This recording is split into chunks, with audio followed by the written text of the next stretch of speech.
জি যে স্যার, কি সেটাই হবে বললাম। না হবে। আচ্ছা, আমরা শুরু করতে পারি মনে হয়। না, আমরা মনে হয় লাস্ট কি পড়ছিলাম, যে লাস্ট টপিক কি ছিল আমাদের? রোল পড়ছিলাম ম্যানেজারদের। আজকে হচ্ছে আমাদের 3 নাম্বার লেকচার চলতেছে। 3 নাম্বার লেকচারের পরে আমাদের মনে হয় 5টা লেকচার থাকতে পারে কিনা মিডে। যাই হোক, আমরা হচ্ছে আজকে এই 3 নাম্বার লেকচার পর্যন্ত আমাদের যে স্লাইডটা শেষ করে দিয়ে দিব। আচ্ছা, তোমাদের ইয়াগুলো তো পাইছো, বিএলসি তে যে ইয়াগুলো দেওয়া হয়েছে, ম্যাটেরিয়াল গুলা, লেকচার ম্যাটেরিয়াল, ভিডিও। এখানে হচ্ছে লেকচার 1 এর নিচে হচ্ছে লেকচার ইয়াটা, ভিডিওটা দেয়া। সিমিলার ওয়েতে লেকচার 2 তে হচ্ছে পিডিএফটা দেয়া আছে। লেকচার 2 ভিডিও যেটা আছে সেখানে হচ্ছে ভিডিওটা দেয়া আছে। তো আজকের লেকচার 3টাও হচ্ছে এখানে অ্যাড হবে লেকচার 2 এর পরে। আমাদের আজকে যে জিনিসটা বাকি আছে সেটা হচ্ছে ম্যানেজারের ডিফারেন্ট রোলস আমরা দেখছিলাম, এবং লাস্টলি আমরা যেটা দেখছিলাম সেটা হচ্ছে ইন্টারপার্সোনাল রোল।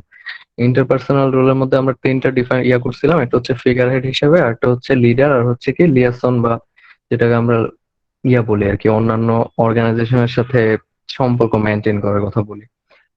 সেকেন্ড এবং থার্ড যেই রোল গুলো আছে ম্যানেজারের, সেটা হচ্ছে ইনফরমেশনাল আর হচ্ছে ডিসিশনাল। তো ইনফরমেশনাল যদি রোল গুলো আমরা বলি, তাহলে 3টা রোল আছে সেখানে হচ্ছে মনিটর, ডিসিমিনেটর আর হচ্ছে স্পোক্স পার্সন। এখন মনিটর জিনিসটা কি?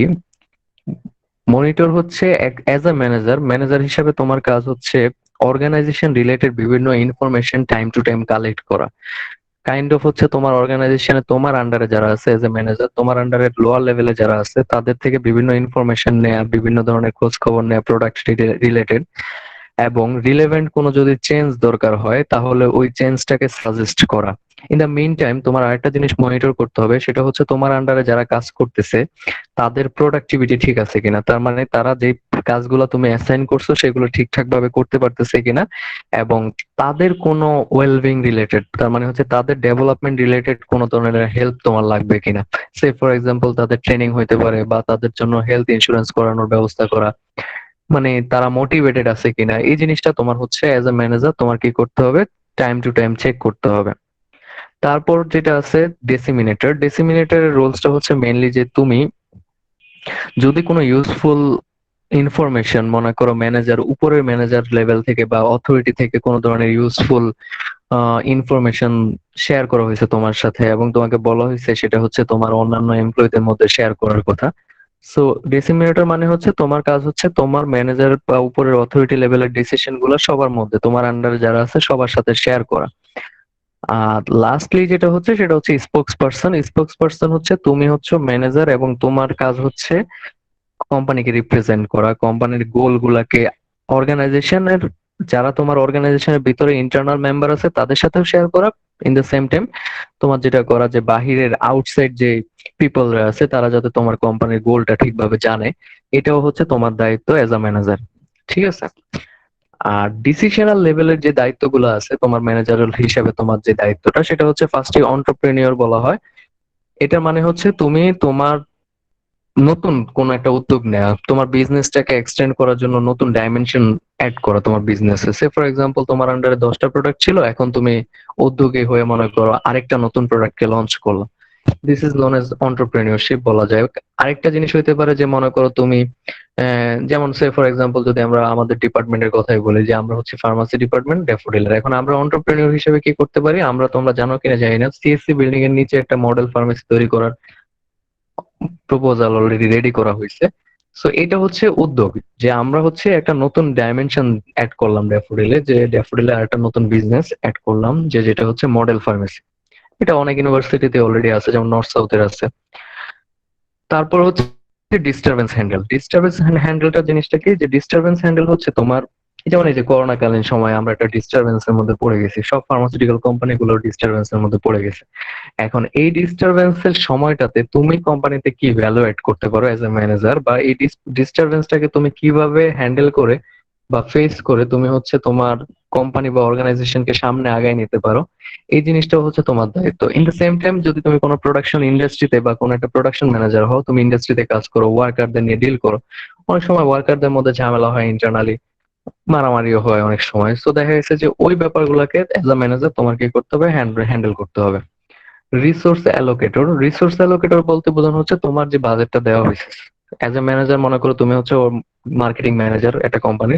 সো তোমার আন্ডারে 10টা প্রোডাক্ট থাকলে তোমাকে দেখা গেল যে 10 কোটি টাকা দেওয়া হয়েছে। সো তোমার তো এমন না যে তুমি 10টা প্রোডাক্টে 10 কোটি পার, 1 কোটি পার প্রোডাক্ট এরকম করে দিবা। তোমার যেটা করতে হবে, তোমাকে আগে অপরচুনিটিস চেক করতে হবে, মার্কেট অ্যানালাইসিস করতে হবে এবং দেখতে হবে তোমার যে 10টা প্রোডাক্ট আছে এর মধ্যে পটেনশিয়াল কয়টা প্রোডাক্ট আছে। তার মানে হচ্ছে কোন কোন প্রোডাক্ট গুলার সেলস তুমি বাড়াইতে পারবা মার্কেটিং করার মাধ্যমে। সো তোমাকে আগে এটা আইডেন্টিফাই করতে হবে। আইডেন্টিফাই করে তুমি হচ্ছে ওইখানে 10 কোটি টাকার মধ্যে 5 কোটি টাকা দেখা গেছে তুমি 3টা প্রোডাক্টের জন্য রাখলা, আর বাকি 5 কোটি হচ্ছে তুমি 7টা প্রোডাক্টের জন্য রাখলা রিমেইনিং, যেগুলোর হচ্ছে খুব বেশি সেলস ইনক্রিজ করা সম্ভব না। কারণ তোমরা মার্কেটিং এ পড়বা যে একটা প্রোডাক্টের ক্ষেত্রে গ্রোথ সাইকেল আছে, যে একটা প্রোডাক্ট ফার্স্টে হচ্ছে মার্কেটে আসে, আসার পরে সে হচ্ছে তার সেলস ইনক্রিজ করতে থাকে, একটা সময় গিয়ে সে ম্যাচুরিটি লেভেলে চলে যায়, ম্যাচুরিটি থেকে আবার ডিক্লাইনিং ফেজে চলে যায়। তো একটা ম্যাচিওর লেভেলের একটা প্রোডাক্টকে তুমি চাইলেও কিন্তু সেলস বাড়াইতে পারবে না। সো তোমার যেটা করতে হবে, যেটা গ্রোথ ফেজে আছে, তার মানে হচ্ছে যেখানে তোমার প্রোডাক্টের সেলস বাড়তেছে সেইটাতে ফোকাস করা এবং সেখানে বিভিন্ন ভাবে প্রমোশনাল অ্যাক্টিভিটিস এর মাধ্যমে তোমার সেলসটাকে ইনক্রিজ করা। আর লাস্ট যেটা আছে সেটা হচ্ছে নেগোসিয়েটর। নেগোসিয়েটর মানে হচ্ছে তুমি মার্কেটিং ম্যানেজার, এখন তোমার কাজ হচ্ছে মার্কেটিং পরিকল্পনা দাঁড় করানো, কিন্তু মার্কেটিং পরিকল্পনাটা এক্সিকিউট করবে কিন্তু সেলস ডিপার্টমেন্ট। তুমিও করবা, তুমিও থাকবা, বাট সেলস ডিপার্টমেন্ট হচ্ছে মেইনলি হচ্ছে এই প্রোগ্রাম গুলাকে ক্যারি আউট করবে। সো তোমাকে যেটা করতে হবে, তোমার মার্কেটিং ম্যানেজার হওয়া সত্ত্বেও তোমার এট দ্য সেম টাইম যেটা করতে হবে, তোমার সেলস ডিপার্টমেন্টের সাথেও কমিউনিকেশন রাখতে হবে এবং সেলস ডিপার্টমেন্টের মাধ্যমে তুমি হচ্ছে তোমার প্রোডাক্টের প্রমোশন ইনক্রিজ করবা। সো এই যে আরেকটা ডিপার্টমেন্টের সাথে তোমার নেগোসিয়েশনের ব্যাপার চলে আসে। ইন দ্য সেম টাইম তুমি হচ্ছে বিভিন্ন ধরনের প্রমোশনাল প্যাকেজের জন্য তুমি বিভিন্ন ধরনের গিফট বা বিভিন্ন ধরনের তোমার ম্যাটেরিয়ালিস্টিক ব্যাপার স্যাপার লাগে। সো এগুলোর জন্য তোমার সাপ্লাই চেইন আছে, তারপর হচ্ছে ব্যান্ডররা আসে, অনেক সময় দেখা যাচ্ছে বিভিন্ন গিফট নিয়ে ব্যান্ডররা আসবে, তোমাকে ফোন দিবে, তাদের কার্ড দিবে এবং এখানে বার্গেনিং এর একটা ব্যাপার স্যাপার থাকে, যে সে বলতেছে এটাকে এত টাকায় দিবে, তুমি বলবা না আমার বাজেট এত এত টাকায় দিব। তো এই যে নেগোসিয়েশনের ব্যাপারগুলো, এগুলো হচ্ছে অ্যাজ এ মার্কেট ম্যানেজার তোমাকে দেখতে হবে। তো এইগুলো হচ্ছে মোটামুটি ফার্মার মানে একজন ম্যানেজারের রোল। সেটা হচ্ছে ফার্স্টে ইন্টারপার্সোনাল, ইনফরমেশনাল আর হচ্ছে ডিসিশন, এই রোলস গুলা। এখানে কি করার কোনো কোশ্চেন আছে এখান থেকে? এগুলো পরের স্লাইড গুলোতে ডিটেইলে আছে, মানে ডিটেল বলতে আমি যে যে কথাগুলো বলছি ওই কথাগুলো আছে আর কি। বা তোমরা চাইলে নেট থেকেও আরো ইজিলি পড়তে পারো, যে নেটে দেখি আর কি কি আছে। বুঝছি সবাই এগুলা? হ্যাঁ, সবাই চুপ হয়ে গেল কেন? স্যার মোটামুটি বুঝছি স্যার। বুঝলে বলবা বুঝছি, না বুঝলে বলবা বুঝি নাই, আবার একটু বলেন স্যার।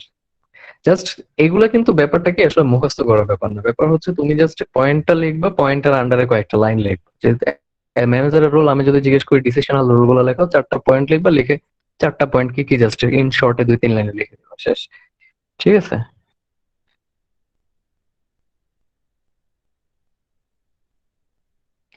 আচ্ছা, তারপরে যেটা আছে সেটা হচ্ছে এখন একজন ম্যানেজারের, এটা বলা হয় কেটস 3 স্কেল অ্যাপ্রোচ বলা হয়। এটা হচ্ছে মেইনলি একটা পাবলিকেশন হয়েছিল 1955 সালের দিকে হার্ভার্ড বিজনেস রিভিউতে, মানে নামক জার্নালে আর কি।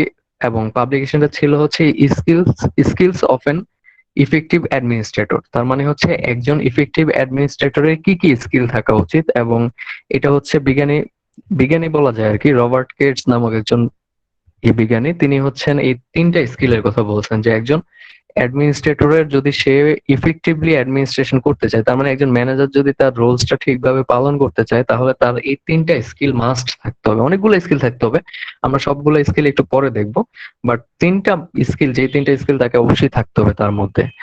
এবং এই 3টা স্কিল কি কি? একটা হচ্ছে কনসেপচুয়াল স্কিল, একটা হচ্ছে টেকনিক্যাল স্কিল, আর একটা হচ্ছে হিউম্যান স্কিল। এখন আমরা যদি টেকনিক্যাল স্কিল দিয়ে শুরু করি, টেকনিক্যাল স্কিলটা হচ্ছে কি? টেকনিক্যাল স্কিল হচ্ছে ওয়ার্কিং উইথ থিংস। তার মানে হচ্ছে তুমি মনে করো এবং তুমি মনে করো হচ্ছে একজন ম্যানেজার এবং তুমি হচ্ছে লোয়ার লেভেলের ম্যানেজার। লোয়ার লেভেলের ম্যানেজার বলতে বোঝাচ্ছে হচ্ছে তুমি হচ্ছে মানে যে প্রোডাকশন ইন্ডাস্ট্রির যে প্রোডাকশন ফ্লোরে যে ধরনের অ্যাক্টিভিটিস গুলো হয়, যে ধরনের মেশিন গুলা চলে, ওই মেশিন গুলার সাথে তুমি ডিরেক্টলি রিলেটেড। তার মানে হচ্ছে তুমি ওই মেশিনে কাজ কি কি, কোন মেশিনে কোন কোন ওষুধ তৈরি হচ্ছে, কোন মেশিন কিভাবে কাজ করতেছে, এই ব্যাপারগুলো তোমার কি করতে হবে, থাকতে হবে, মানে টেকনিক্যাল নলেজ থাকতে হবে, ওই মেশিন তোমার চালানোর অ্যাবিলিটি থাকতে হবে। এবং যদি আমরা কম্পিউটারের ক্ষেত্রে বলি, যেমন মনে করো একজন প্রোগ্রামার, কম্পিউটার প্রোগ্রামার, তো সে মনে করো কোন একটা সফটওয়্যার ফার্মে চাকরি করতেছে এবং সে হচ্ছে লোয়ার লেভেলের ম্যানেজার।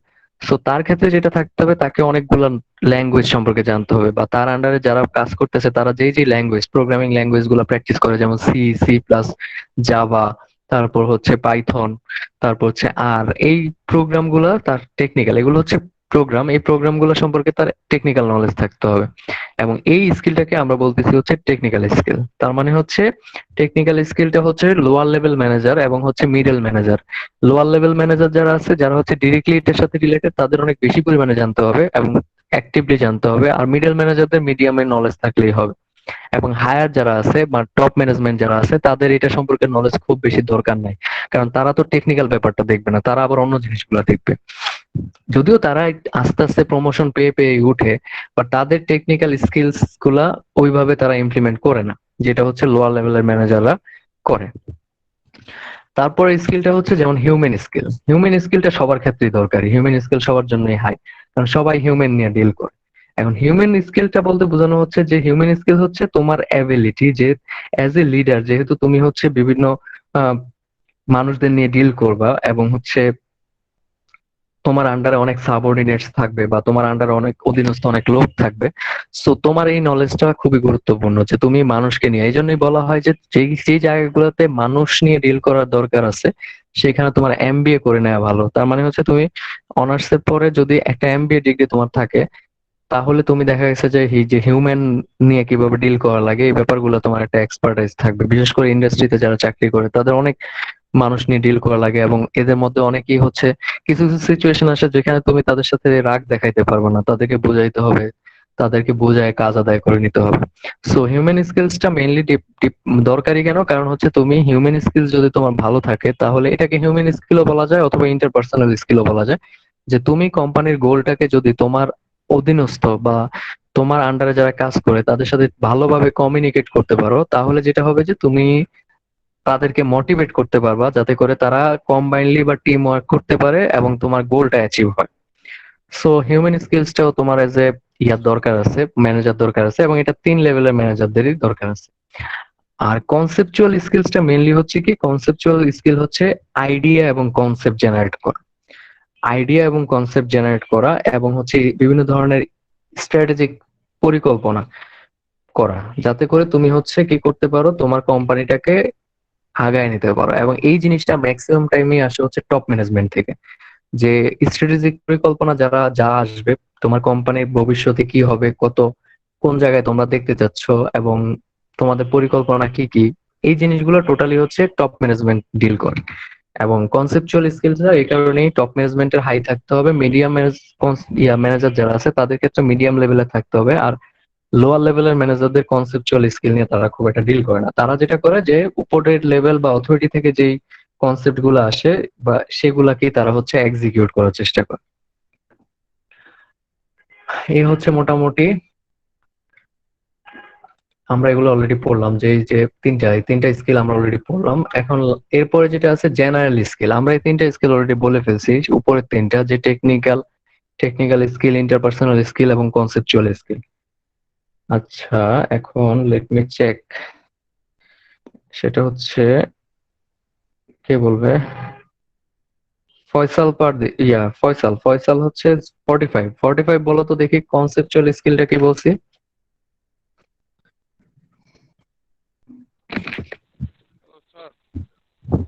হ্যাঁ বলো,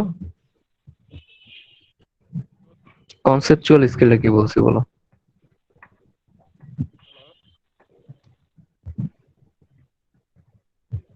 হ্যালো স্যার। হ্যাঁ শুনতেছি, বলো।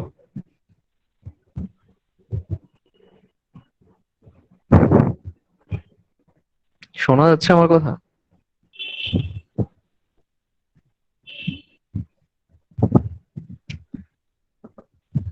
স্যার শোনা যাচ্ছে। হ্যাঁ বলো, কনসেপচুয়াল স্কিলটা কি?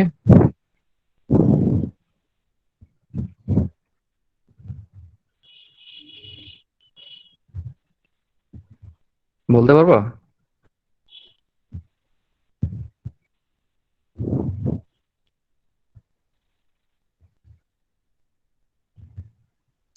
কে বলতে পারবো বলো তো দেখি।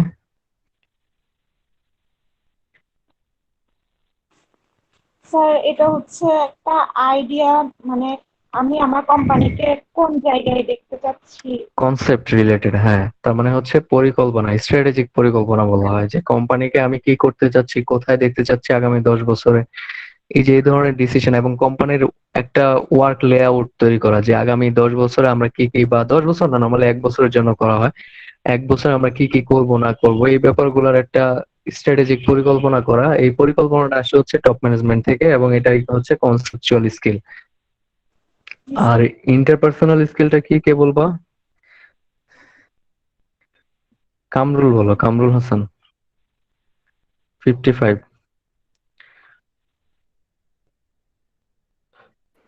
স্যার খেয়াল নাই স্যার। হ্যাঁ, সুন্দর অ্যান্সার। আচ্ছা, ডিরেক্ট, খেয়াল নাই। হ্যাঁ, তারপর নারায়ণ বলো, নারায়ণ চন্দ্র ঘোষ।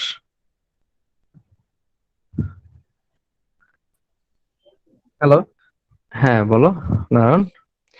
ইন্টারপার্সোনাল স্যার, আমারও স্কিলটা তো কি? খেয়াল নাই স্যার। খেয়াল আছে কার শুনি? ছেলেদের মধ্যে বলবা।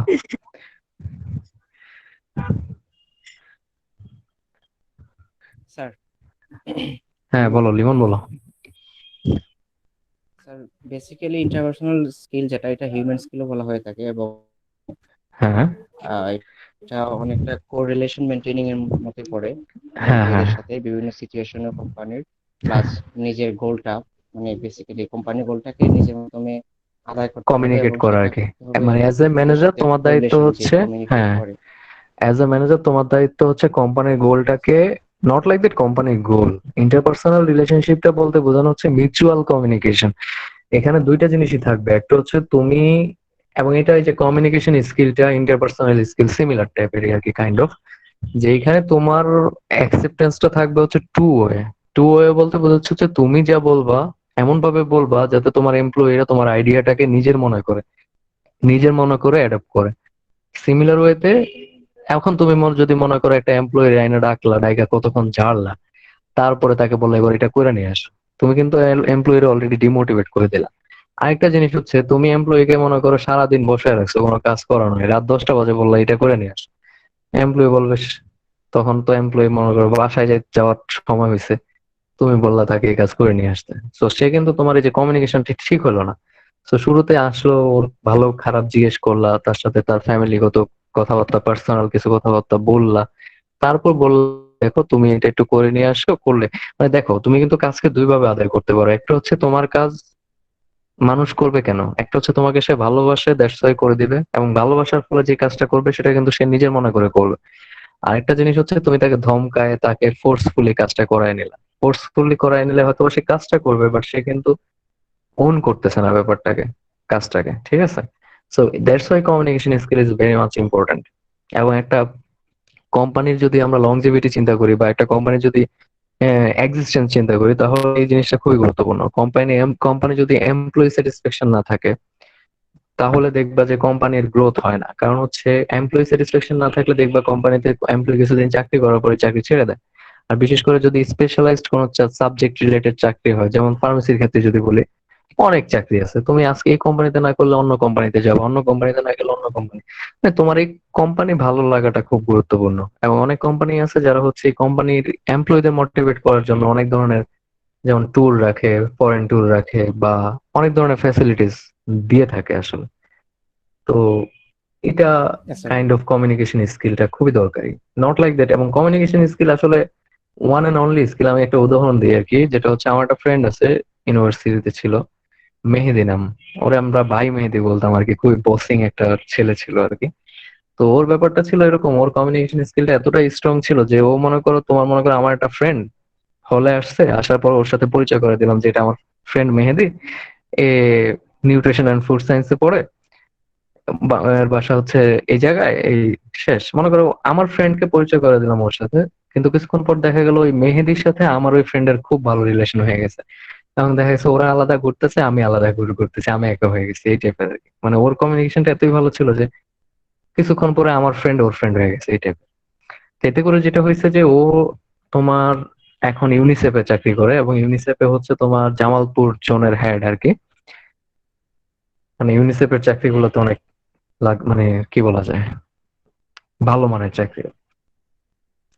তো ও অনার্স পাশ করার আগেই চাকরি পেয়ে গেছিল, এবং ওর লিঙ্ক আপ এত ভালো ছিল যে ইউনিসেফের চাকরিগুলো তো নর্মালি দেখা গেছে যে লিঙ্ক আপে হয়ে যায়।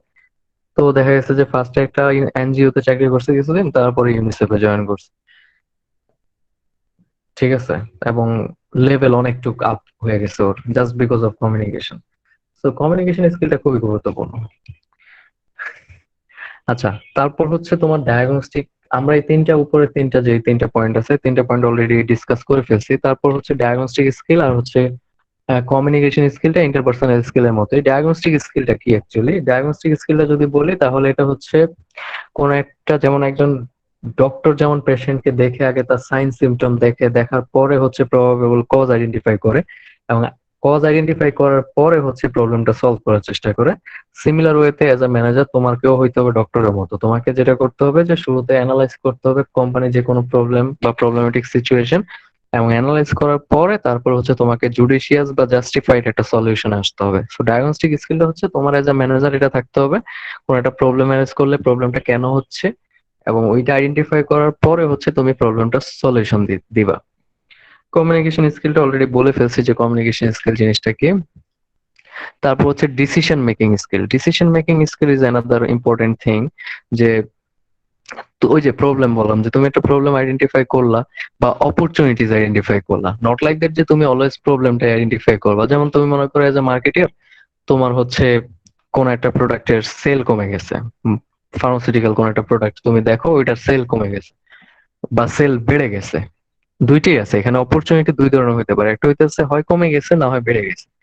এখন বেড়ে গেলে তোমাকে যেটা করতে হবে, সে ফর এক্সাম্পল যে তুমি মনে করো অ্যান্টিবায়োটিক দেখো একটা সার্টেন টাইমে ইয়ারের। আসসালামু আলাইকুম স্যার। হ্যাঁ বলো। স্যার আমরা স্যার কিন্তু ভার্সিটিতে আছি, বৃষ্টিতে আটকা পড়ছি, এখন তো স্যার মানে ক্লাস করতে পারতেছি না স্যার, আমাদের কে তুমি? হ্যালো স্যার, শুনতেছেন স্যার? হ্যাঁ শুনতেছি। স্যার এখন আমরা স্যার আইডিটা দিবার কমেন্টে দিয়ে দিব, অনেক বৃষ্টি পড়তেছে স্যার। এই দেখেন স্যার, বৃষ্টি দেখায় স্যার। কোথায় তুমি, ইউনিভার্সিটিতে? স্যার আইডিটা স্যার কমেন্ট বক্সে দিয়ে দিই তাহলে স্যার। আচ্ছা, যার প্রবলেম আছে সে হচ্ছে লিভ নাও, সমস্যা নাই। অন্যরা হচ্ছে ওইটা বলে দিও যে ও আছে না নাই, আইডি যখন ইয়া করবো অ্যাটেন্ডেন্স দেবো তখন। আচ্ছা আচ্ছা দেখো তাহলে, এক্ষেত্রে যেটা বলতেছিলাম, তোমার মাইক্রোফোন অফ করো। স্যার। এখন এখানে যেটা বলতেছিলাম যে ডিসিশন মেকিং এর ক্ষেত্রে দুই ধরনের ডিসিশন আসতে পারে, একটা হচ্ছে প্রবলেম আর একটা হচ্ছে অপরচুনিটির কথা বলতেছিলাম। যে আমরা বলছি যে বছরের কোন একটা সিচুয়েশনে আইসা তুমি দেখলা যে তোমার কোন একটা প্রোডাক্টের সেল বেড়ে গেছে। এখন শুরুর দিকে ম্যানেজার লেভেলে যারা থাকে তাদের এই কাজটা হচ্ছে যে কেন সেল বাড়লো। দেখা গেল তুমি তোমার প্রমোশনাল অ্যাক্টিভিটিসটা সিমিলারই রাখছো, বাট দেখা গেছে সেল ডাবল হয়ে গেছে। তো ওই সময়টাতে যেটা করতে হবে, তোমাকে অপরচুনিটি আইডেন্টিফাই করতে হবে যে কি হয়েছে আসলে, কেন সেলটা বাড়ছে। এবং এটার জন্য যেটা করতে হবে, তোমার হচ্ছে ফিল্ড ফোর্স বা সেলস এর যারা কাজ করে, বিশেষ করে তোমার হচ্ছে রিপ্রেজেন্টেটিভ যারা, তাদেরকে ফোন দেবো, ফোন দিয়ে জিজ্ঞেস করবো যে আসলে এই সেলটা, মানে এখন এখানে কোম্পানি কিন্তু ট্র্যাক করে যে কোন জনে কি পরিমাণ সেল হয়েছে, একবার জোন ওয়াইজ, এবং কোন রিপ্রেজেন্টেটিভ আর আন্ডারে কি পরিমাণ সেল হয়েছে। মানে তুমি একবার পার্সন ধরে আইডেন্টিফাই করতে পারবা যে মনে করো মিস্টার এক্স, তার সেল আগের মাসে ছিল হচ্ছে মনে করো 100%, এই মাসে হচ্ছে 200%। এখন তুমি তাকে ফোন দিয়ে জিজ্ঞেস করবা যে আচ্ছা মিস্টার এক্স, আপনার তো সেলস গত মাসে ছিল 100% অ্যাচিভমেন্ট, এবার তো আপনার 200%। তুমি এই সফটওয়্যার আছে, সফটওয়্যারে তুমি এগুলো দেখতে পারবে, কেন হয়েছে আমাকে একটু বলেন। তখন তিনি তোমাকে কজ দেখাবে যে স্যার আমি এই জিনিসগুলা করছিলাম, এটা করার ফলে ডাক্তাররা অনেক পছন্দ করছে, এই কারণে সেলসটা বাড়ছে। আরেকটা কাজ হতে পারে যে স্যার এই এই সময়টা তো আহ অনেক বৃষ্টির সময়, অনেক ধরনের জ্বর, তারপরে হচ্ছে ঠান্ডা, এগুলোর পরিমাণ বেড়ে গেছে। বা মনে করো ডেঙ্গুর সময় মনে করো প্যারাসিটামলের সেল বেড়ে গেছে ডেঙ্গুর সিজনে। তো এটা হচ্ছে অপরচুনিটি, এটা হচ্ছে সিজনাল অপরচুনিটি বলে, যে সিজনাল অপরচুনিটিটা হচ্ছে কোন একটা সিজনে কোন একটা প্রোডাক্টের সেল বেড়ে যাওয়া। এখন এই যে অপরচুনিটিটা, এজ এ ম্যানেজার তোমার এই অপরচুনিটিটা আইডেন্টিফাই করতে হবে এবং তোমার এটা নোট ডাউন রাখতে হবে যে আগামী গত বছরের এই সময়, যেমন ডেঙ্গু সিজন কিন্তু আমরা আসার আগেই বুঝতেছিলাম যে ডেঙ্গু সিজন আসতেছে সামনে। তার মানে যে মানুষটা প্যারাসিটামলের দেখে, সেল দেখে, প্যারাসিটামল জাতীয় ড্রাগ গুলা সেল দেখে, সে কিন্তু আগে থেকেই রেডি যে আমি এই সিজনাল অপরচুনিটিটা নিতে চাচ্ছি। এখন এটা নেয়ার জন্য আমাকে কি করতে হবে? এটা নেয়ার জন্য আমাকে এই প্রমোশনাল অ্যাক্টিভিটিস গুলা করতে হবে। সে ফর এক্সাম্পল আমি ডেঙ্গু সচেতনতার উপরে ডক্টরদেরকে এবার লিফলেট দিব, তারপর হচ্ছে প্যাড দিব, কলম দিব। মানে এই টাইপের অ্যাক্টিভিটিস গুলো তুমি আগেই রেডি করে রাখলা যে আমার এবার এই মাসে আমার শুধুমাত্র প্যারাসিটামলের সাথেই প্রমোশন যাবে, কারণ সামনে ডেঙ্গু আসতেছে। কথা বুঝছি? সো এই ধরনের ডিসিশন মেকিং গুলো তোমার মধ্যে থাকতে হবে এজ আ ম্যানেজার। তারপরে হচ্ছে time management skill. Time management skill অবশ্যই গুরুত্বপূর্ণ, কারণ তোমার প্রত্যেক মাসেই তোমাকে ফার্মাসিউটিক্যাল কোম্পানিতে যদি চাকরি করো তাহলে তোমাকে রুটিন কিছু অ্যাক্টিভিটিস করতে হবে। রুটিন অ্যাক্টিভিটিস বলতে বোঝাচ্ছি হচ্ছে যেমন প্রত্যেক মাসে কিছু জিনিস তোমাকে করতেই হয়। যেমন হচ্ছে তুমি 4টা প্রোডাক্ট দেখলে 4টা প্রোডাক্টের মধ্যে 2টা যদি ফোকাস হয়, তার মানে 2টাতে যদি কোম্পানি ফোকাস করে যে এই 2টার মার্কেটিং আমরা বেশি করে করব, তাহলে প্রত্যেক মাসে দেখা গেছে ওই 2টার সাথে কলম যাবে, প্যাড যাবে, লিফলেট যাবে বা লিটারেচার যাবে। সো এই জিনিসগুলো তোমার প্রত্যেক মাসেই করতে হবে এবং তুমি যদি আগে থেকে এগুলাকে রেডি করে রাখো, প্রায়োরিটাইজ করে রাখো, যে তুমি অ্যাজ এ ম্যানেজার তুমি দেখলা তোমার টিমের সবার লিফলেট রেডি আছে কিনা সবার আগে থেকেই, তার মানে তুমি তোমার টাইমটাকে প্রপারলি মেনটেন করতে পারবা। দেখা গেছে এগুলো সারা ডেডলাইন থাকে যে 15 তারিখের মধ্যে এগুলো সব ডাক্তারদের হাতে পৌঁছায় যেতে হবে। সো প্রায়োরিটি লিস্ট সেট করা যে তোমার কোন কাজটা আগে হবে, কোন কাজটা পরে হবে, এগুলো আগে থেকে যদি সেট করে তুমি টাইম ম্যানেজমেন্ট ঠিকঠাক ভাবে করতে পারো, তাহলেই হচ্ছে তুমি মানে ভালো ম্যানেজার হইতে পারবা কাইন্ড অফ। লাস্ট যে 2-3টা টপিক আছে, একটা হচ্ছে ম্যানেজার মেকিং ডিসিশন। ডিসিশন মেকিংটা খুবই গুরুত্বপূর্ণ এজ এ ম্যানেজার, কারণ হচ্ছে তোমাকে বললাম অলরেডি যে তুমি ম্যানেজার হিসাবে অনেক ধরনের প্রবলেম ফেস করবা, অনেক ধরনের অপরচুনিটিস ফেস করবা, বা তোমাকে কন্টিনিউয়াসলি নলেজ রিলেটেড আপডেট থাকতে হবে, বিভিন্ন জায়গা থেকে নলেজ গেদার করতে হবে। তো এই ব্যাপারগুলোতে তোমার ডিসিশন মেকিং জিনিসটা খুবই গুরুত্বপূর্ণ এবং ডিসিশন মেকিং এ সবসময় তোমাকে রেশনাল হইতে হবে, যৌক্তিক হইতে হবে। এবং ডিসিশন মেক করার আগে অবশ্যই background data, say for example তোমাকে বললাম যেটা যে একটু আগে তুমি অপরচুনিটিস ডিটারমাইন করতেছো। এখন অপরচুনিটি বের করার সময় তোমাকে অবশ্যই ব্যাকগ্রাউন্ড দেখতে হবে যে কেন অপরচুনিটিস আসলো, কেন সেল বাড়লো। সো এই ধরনের ব্যাকগ্রাউন্ড তুমি আগে থেকে স্টাডি করে রাখবা, করে তারপর হচ্ছে তুমি কারেক্ট একটা ডিসিশন নিবা যে এখন আমি আসলে কি করতে চাচ্ছি বা কি করা উচিত। তারপর আরেকটা জিনিস হচ্ছে কন্টিনিউয়াসলি তোমার অন্য কোম্পানির সিমিলার টাইপের প্রোডাক্ট গুলার ফাঁকফোকর বের করতে হবে, যে ওদের এই কোম্পানিটার এই দুর্বলতা, মানে এই প্রোডাক্টের এই দুর্বলতাটা আছে, যদি আমরা এটাকে ম্যাচ করতে পারি বা কোনোভাবে এটাকে সলভ করতে পারি তাহলে আমরা এইটাকে কেন্দ্র করে প্রমোট করতে পারবো ডাক্তারের কাছে যে ওদের কোম্পানির প্রোডাক্ট। যেমন সে ফর এক্সাম্পল আমি যদি বলি যে কোন একটা সিরাপ আছে, তো তুমি মনে করো কোন একটা ওষুধের সিরাপ, এখন সিরাপটা হচ্ছে বাচ্চাদের জন্য খুবই বেশি ইউজ হয়। এখন তুমি যেটা করলা যে বাচ্চাদের জন্য অন্য কোম্পানি যেই ফ্লেভারের সিরাপটা বানাচ্ছে ওইটা বাচ্চারা খুব একটা পছন্দ করে না। সো তুমি বাচ্চাদের নিয়ে স্টাডি করলা যে বাচ্চারা কি ধরনের ফ্লেভার পছন্দ করে, ওইটা স্টাডি করে তারপরে হচ্ছে তুমি করলা যে এবার আমরা এইটা নিয়ে আসতে পারি এবং এইটাকে ফোকাস করে আমরা কি করতে পারি, মার্কেটিং করতে পারি। তো এই ধরনের ডিসিশন মেকিং এর ব্যাপারগুলো হচ্ছে তোমার নিতে হবে। নেয়ার জন্য যেমন তুমি নতুন একটা প্রোডাক্ট লঞ্চ করতে চাচ্ছ, তো নতুন প্রোডাক্ট লঞ্চ করার ক্ষেত্রে তোমাকে শর্ট অ্যানালাইসিস করতে হবে আগে। শর্ট অ্যানালাইসিসটা তোমার ডিসিশন মেকিং এ হেল্প করবে যে এই প্রোডাক্টটা লঞ্চ করা ঠিক হবে কি ঠিক হবে না। আবার কোন একটা কোম্পানির কোন একটা প্রোডাক্ট তোমার মনে করো সেল কমে গেছে, সো ওই ক্ষেত্রে তুমি কেমিস্ট বা যারা হচ্ছে ফার্মাসি দোকানে কাজ করে বা ফার্মেসি মালিক তাদেরকে তুমি করলা যে 10 প্যাকেটের সাথে 1 প্যাকেট ফ্রি। এই ধরনের ডিসিশন তোমার নিতে হবে অ্যাকর্ডিং টু সিচুয়েশন, এবং এই সিচুয়েশনটা তুমি অবশ্যই ব্যাকগ্রাউন্ড ডেটা অ্যানালাইসিস করে তারপরে নিবে, সবকিছু স্টাডি করে নিতে হবে। লাস্ট যে জিনিসটা আছে সেটা হচ্ছে সাকসেসফুল ম্যানেজার হওয়ার জন্য কি কি দরকার, কি কি থাকতে হবে তোমার মধ্যে। এবং এগুলো জাস্ট পয়েন্ট গুলা জানবা যে হার্ড ওয়ার্কিং হইতে হবে তোমাকে। হার্ড ওয়ার্কিং হইলে হবে না, ওয়ার্কিং স্মার্টলি এটা খুবই গুরুত্বপূর্ণ। স্মার্ট ওয়ার্ক, যে অনেক ক্ষেত্রে দেখবা যে তুমি সারাদিন অফিসে কাজ করতেছো বাট আরেকজন স্মার্টলি কাজ করে তোমার চেয়ে আগায় গেল। এবং স্মার্ট ওয়ার্কটার সাথে অনেকগুলা টেকনিক্যাল নলেজ বা টেকনিক্যাল কি বলা যায় স্কিলস এর দরকার পড়ে। বিশেষ করে মার্কেটিং এ চাকরি করতে গেলে তোমার টেকনিক্যাল কয়েকটা ব্যাপার, যেটা বললাম যে পাওয়ার পয়েন্ট প্লাস হচ্ছে এক্সেল, এই দুইটাতে যারা ভালো, যারা, কারণ ডেটা নিয়ে কাজ করবে তুমি সারাদিন এবং ডেটা রিপ্রেজেন্ট করতে হবে তোমার বিভিন্ন মিটিং এ বিভিন্ন মানুষের সামনে। এখন তোমার ডেটা রিপ্রেজেন্টেশন স্কিলটা যদি তোমার মধ্যে ভালো থাকে, যে তুমি দেখা গেছে ডেটাটাকে অনেক সুন্দর করে রিপ্রেজেন্ট করতে পারো, যাতে করে কেউ দেখলেই বুঝতে পারে যে এখানে কি বোঝানো হয়েছে। সো এই জিনিসটাতে অনেকেই সারপ্রাইজ বা অনেকেই কি হবে।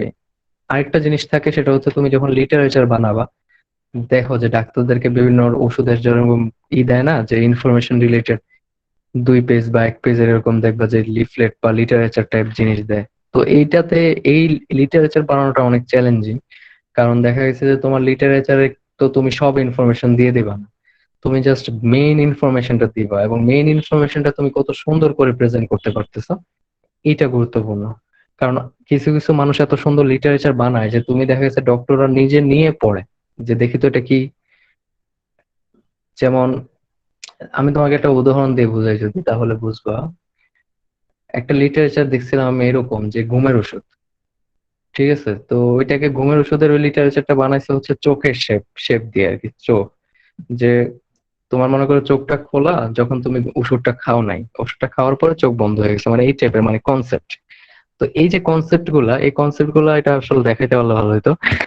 এই কনসেপ্ট গুলা হচ্ছে তোমার মেইনলি ডিপেন্ড করবে হচ্ছে তোমার, এটাকে স্মার্ট ওয়ার্ক বলা হয়, যে অনেকেই দেখা গেছে কাজ করে বাট অ্যাপ্রিসিয়েশন পাবে সেই যার কাজটা হচ্ছে সুন্দর রিপ্রেজেন্টেবল।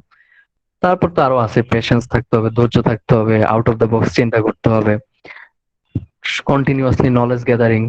ফার্মা কোম্পানিতে যারা নলেজেবল লোক, বিশেষ করে যাদের হচ্ছে তোমার ওষুধ সম্পর্কে ভালো নলেজ আছে, তাদেরকে খুবই প্রায়োরিটি দেওয়া হয়। আমরা অনেকেই চিন্তা করি, বিশেষ করে আমাদের ক্ষেত্রে আমরা দেখতাম যারা হচ্ছে পড়াশোনা কম করতো, তারা চিন্তা করতো আরে কোম্পানিতে যাবো গা, কোম্পানিতে গিয়ে চাকরি করব।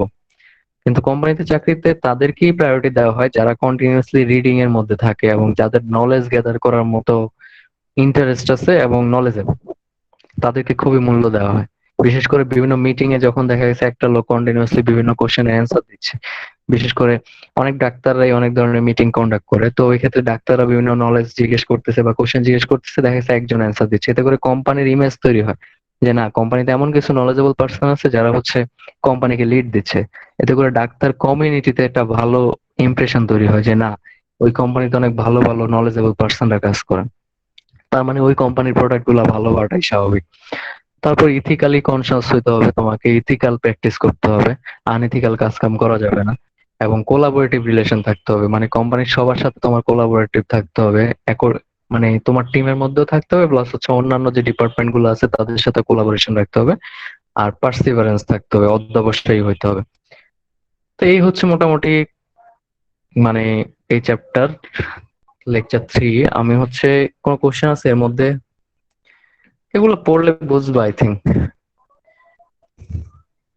তারপর না বুঝলে জিজ্ঞেস করবো। পড়বে প্লাস কিছু সাথে আরো কিছু দেখলে ভিডিও প্লাস গুগল, তখন আর একটু বোঝা যাবে।